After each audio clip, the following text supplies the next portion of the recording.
Alright, we finished off last time after giving a brief run through of what these NPP functions do. We're going to look at them in a little more detail.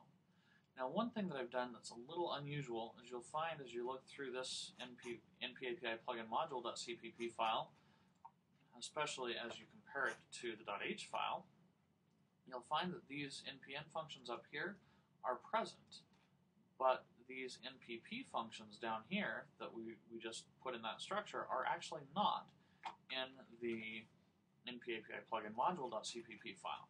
The reason for that is because they are logically completely separate from all of this other stuff, and so I put those in a different file. So we'll look at that now. Now there's a little bit of kind of strange stuff that goes on up here. There's some weird oddities in the implementations of different browsers, especially with the plugin thread async call stuff. So you can see here we've got this browser host async win object that basically implements its own cross-thread plugin thread async call. And then we also have some macOS specific stuff for replacing the async callback on macOS because it's not stable.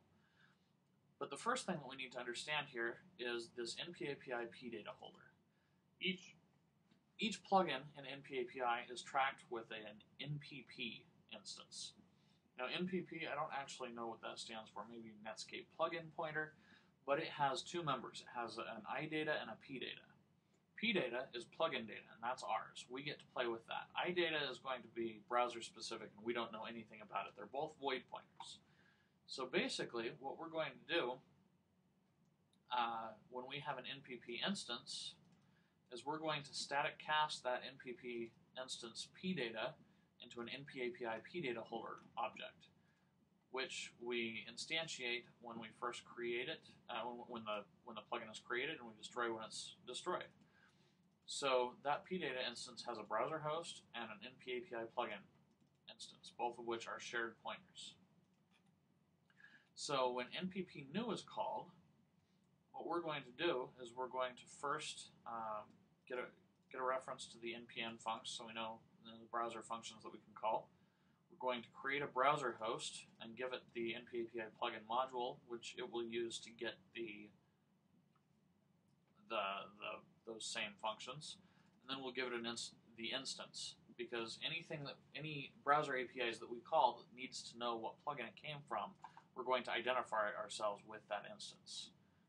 So we set the browser funcs. Yeah, this should be removed. That actually has been done. We create a new NpaPI plugin function by calling the factory. That's the same factory that you implement in your plugin. It's probably called factory.cpp. That's what FBgen calls it. We then create a new NpaPI pData holder, give it the host and the plugin to hold on to, and then we call plugin init, which basically means, all right, we've set up the NPP, you can kind of start doing your thing now. And I'll go into that a little bit more in a future video. NPP destroy is basically going to reverse that. We're going to hold on to a weak host of the NPAPI browser host. Now, this is kind of a debug feature. Then we're going to get the holder, pull the host out of it, and store a weak reference to the host. We then tell the host to shut down. We tell the plugin to shut down. And then once we have shut down the plugin, we're going to set the pData to null so that the browser can't keep trying to access that, and we'll delete the holder.